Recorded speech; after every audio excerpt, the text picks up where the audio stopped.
అలా నేను మిస్ఎస్ రావు.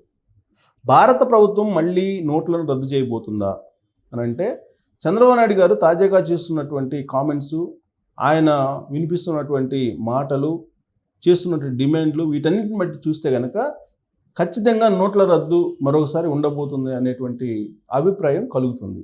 కారణం ఏంటంటే, నోట్ల రద్దు సమయంలో చంద్రబాబు నాయుడు గారు దీని గురించి మాట్లాడారు. నోట్లు రద్దు చేయాలి, 1000 రూపాయలని, అప్పుడు మార్కెట్లో ఉన్నట్టు 1000 రూపాయలని 500 రూపాయల నోట్లను రద్దు చేయాలి అనేటువంటి డిమాండ్ చేశారు. ఆయన డిమాండ్ చేస్తుంటే నోట్ల రద్దు ఎందుకు జరుగుతుందిలే అనుకున్నారు అప్పట్లో. కానీ ఆయన డిమాండ్ చేసిన విధంగానే నోట్లను రద్దు చేసేసారు. 1000 రూపాయల నోట్లు రద్దు చేశారు, అలాగే 500 రూపాయల నోట్లను కూడా రద్దు చేశారు అప్పట్లో. చేసి 2000 రూపాయల నోట్ని తీసుకొచ్చారు, అలాగే 500 రూపాయల నోట్లు మళ్ళీ తీసుకొచ్చారు మార్కెట్లోకి. 2000 రూపాయల నోట్లు మార్కెట్లో రద్దు చేయాలి, వద్దు అని చెప్పి చంద్రబాబు నాయుడు గారు మొదటి నుంచి కూడా డిమాండ్ చేస్తున్నారు.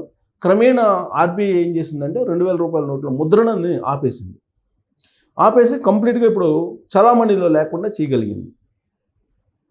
మరి ఇప్పుడు 500 రూపాయల నోటు ఉంది. ఈ 500 రూపాయల నోటును కూడా రద్దు చేయాలని తాజాగా చంద్రబాబు నాయుడు గారు మహానాడు వేదికగా కూడా మాట్లాడారు.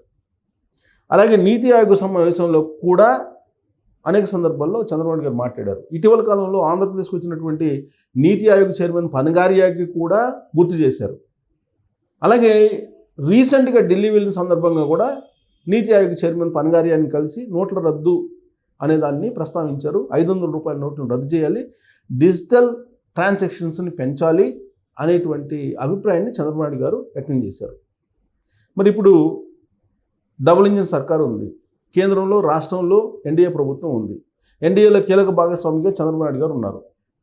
మరి చంద్రబాబు నాయుడు గారు చేసేటువంటి డిమాండ్కి అక్కడ ఇంపార్టెన్స్ ఉంటుందా ఉండదా? ఖచ్చితంగా ఉంటుంది. పైగా చంద్రబాబు నాయుడు గారు అధికారంలో లేనప్పుడు చేసినటువంటి ప్రతిపాదనలనే పరిగణలోకి తీసుకున్నారు. ఇప్పుడు అధికారంలో ఉన్నారు ఆయన, పైగా ఎన్డీఏలో కీలక భాగస్వామిగా ఉన్నారు. కాబట్టి చంద్రబాబు నాయుడు గారు వినిపిస్తున్నటువంటి డిమాండు లేదా ప్రతిపాదనని ఖచ్చితంగా నీతి ఆయోగ్ సీరియస్గా పరిగణలోకి తీసుకుంది, కేంద్ర ప్రభుత్వం కూడా పరిగణలోకి తీసుకుంటుంది. అంటే ఏం చేయాలి ఇప్పుడు కేంద్ర ప్రభుత్వం లేదా ఆర్బీఐ అంటే 500 రూపాయల నోట్ని రద్దు చేయాలి. రద్దు అంటే ఎకాఏకన గతంలో మాదిరిగా 2016లో మాదిరిగా ఎకాఏకన రద్దు అని చెప్పి అనకుండా 2000 రూపాయల నోట్లను ఏ విధంగా అయితే మార్కెట్లో చలామణి లేకుండా చేయగలిగారో అదే తరహాలో మార్కెట్లో లేకుండా 500 రూపాయల నోట్లు చేయాలి.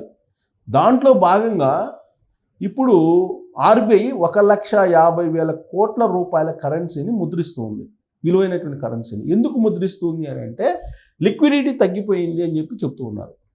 మరి డినామినేషన్స్ తగ్గించాలి అనేటువంటి ఆలోచన కూడా చేస్తున్నారు. ఆ క్రమంలో 20 రూపాయల దగ్గర నుంచి దాదాపు 300 రూపాయలు, ఇప్పుడు వరకు మనకు 300 రూపాయల డినామినేషన్ లేదు. 100, 50, 200, 500 ఇవే ఉన్నాయి. 500 రూపాయల నోట్ని రద్దు చేసి 300 రూపాయల నోట్ని ప్రవేశపెట్టాలి అనేటువంటి ఆలోచన కూడా ఆర్బీఐ చేస్తున్నట్టు వినిపిస్తుంది. ఇప్పటివరకు అయితే అఫీషియల్గా ఆ న్యూస్కి సంబంధించి ఎక్కడ వినిపించలేదు, రాలేదు.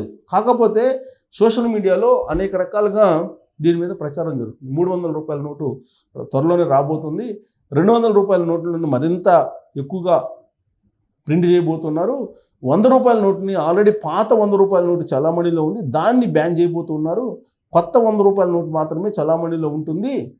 ఇలాంటివన్నీ కూడా వినిపిస్తున్నాయి. ఇప్పుడు చంద్రబాబు నాయుడు గారు చేస్తున్న డిమాండ్ ప్రకారం అయితే 500 రూపాయల నోట్లు అయితే రద్దు చేసే అవకాశం ఉంది. ఇవాళ కాబట్టి రేపైనా నిదానంగా ఆర్బీఐ ఆల్రెడీ పరిశీలిస్తూ ఉందని చెప్పి కూడా తెలుస్తూ ఉంది.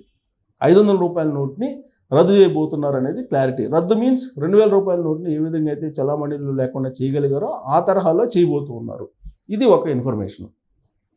2 డినామినేషన్స్ని ఇప్పుడు 10 రూపాయలు, 20 రూపాయలు, 50 రూపాయలు ఇలా ఉన్నాయి, తర్వాత 100 రూపాయలు. ఈ డినామినేషన్స్ని ఇంకా మరిన్ని పెంచేదాకా 300 రూపాయల నోటు హయ్యెస్ట్ పెట్టేసి ఈ 300 రూపాయల నోటుకి దిగువన 250 రూపాయల నోటు కూడా ప్రవేశపెట్టాలన్న ఆలోచన కూడా చేస్తున్నట్టు వినిపిస్తుంది. ఇప్పటివరకు అది లేదు 250 రూపాయలది. సో అలాగే 150 రూపాయలు ఇలా డినామినేషన్స్ని ఎక్కువగా 50 రూపాయల నోటు లేదంటే 20 రూపాయల నోటు ఇప్పటివరకు ఉన్నటువంటివి కాకుండా కొత్త వాటిని ఇంట్రొడ్యూస్ చేయాలి అనేటువంటి ఆలోచన ఆర్బీఐ చేస్తుందని కూడా తెలుస్తూ ఉంది. సో మరి ఇది ఎందుకు చేస్తున్నారు, ఎందుకు చేయాలి? చంద్రబాబు గారు చెప్పినట్టు ఇప్పుడు డిజిటల్ ట్రాన్సాక్షన్ పెంచాలి, పెంచితే అందరూ ట్యాక్స్ పరిధిలోకి వస్తారు అనేది ఒకటి. 2, అసలు నోట్ల రద్దు అనేటువంటి కాన్సెప్టే బ్లాక్ మనీని బయటికి తీసుకురావాలనేటువంటి కాన్సెప్ట్లో అప్పుడు చెప్పారు కేంద్ర ప్రభుత్వం. దాని మీద అనేక రకాల విమర్శలు వచ్చాయి. ఎందుకంటే బ్లాక్ మనీ ఎక్కడ బయటపడలేదు నోట్ల రద్దు తర్వాత. కానీ ఒకటి మాత్రం జరిగింది, ఉగ్రవాదం యొక్క తీవ్రత తగ్గింది. కారణం ఏంటంటే పాకిస్తాన్ నుంచి దొంగ నోట్లు ఎక్కువగా విరివిగా భారతదేశంలోకి వచ్చాయి. అది కూడా కాశ్మీర్లోకి. పాకిస్తాన్లో ప్రింట్ అయ్యేవి, ఆ ప్రింట్ అయినటువంటి నోట్లను భారతదేశంలోకి తీసుకొచ్చి ఈ ఉగ్రవాదాన్ని పెంచి పోషించడానికి ఉపయోగించేటువంటి వాళ్ళు. అందుకే నోట్ల రద్దు తర్వాత మీరు గమనిస్తే కనుక ఉగ్రవాదం యొక్క తీవ్రత తగ్గిపోయింది. అదొక్క ఫలితం మాత్రం కనిపిస్తుంది. కానీ బ్లాక్ మనీని మాత్రం ఎక్కడా కూడా ఆపలేకపోతుంది భారత ప్రభుత్వం. నోట్ల రద్దు కారణంగా బ్లాక్ మనీ ఎక్కడా కూడా ఆగలేదు, ఇంకా ఎక్కువైంది. డినామినేషన్స్ ఇప్పుడు 2000 రూపాయల నోటు పెట్టిన తర్వాత కరప్షన్ ఎక్కువైపోయింది. ఒక నోటే కదా అన్నట్టుగా చూశారు కొంతమంది అధికారులు. కరప్షన్ ఎక్కువైపోయింది. 2000 రూపాయల నోటు ప్రవేశపెట్టిన తర్వాత కరప్షన్ ఎక్కువ కావడంతో పాటు బ్లాక్ మనీ ఎక్కువైపోయింది.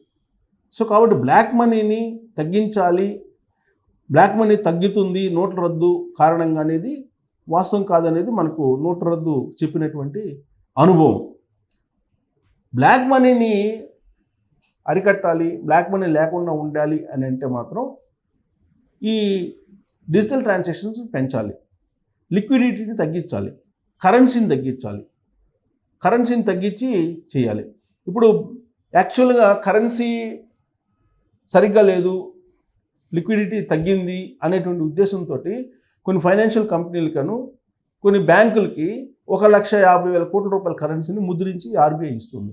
అసలు ఇవ్వకూడదు. కరెన్సీ ఇస్తే ఏమవుతుందంటే బ్లాక్ మనీ వెళ్ళిపోతుంది. ఇప్పుడు సపోజ్ మనం రెంట్లు ఇస్తాం, రెంట్లు కరెన్సీ రూపంలో కావాలంటారు. కమర్షియల్ కాంప్లెక్స్లు రెంట్లు కరెన్సీ రూపంలో కావాలంటారు. గోల్డ్ కొనేటప్పుడు కూడా 1,90,000 వరకే ఆన్లైన్, మిగతాదంతా బ్లాక్ మనీ తీసుకుంటున్నారు. సో ఇలాంటి వాటన్నిటిని కూడా ఆపేయాలి. ఇలాంటి వాటిని ఆపేయాలంటే కేవలం మీరు డిజిటల్ ట్రాన్సాక్షన్స్కే పరిమితం చేయాలి అందరినీ.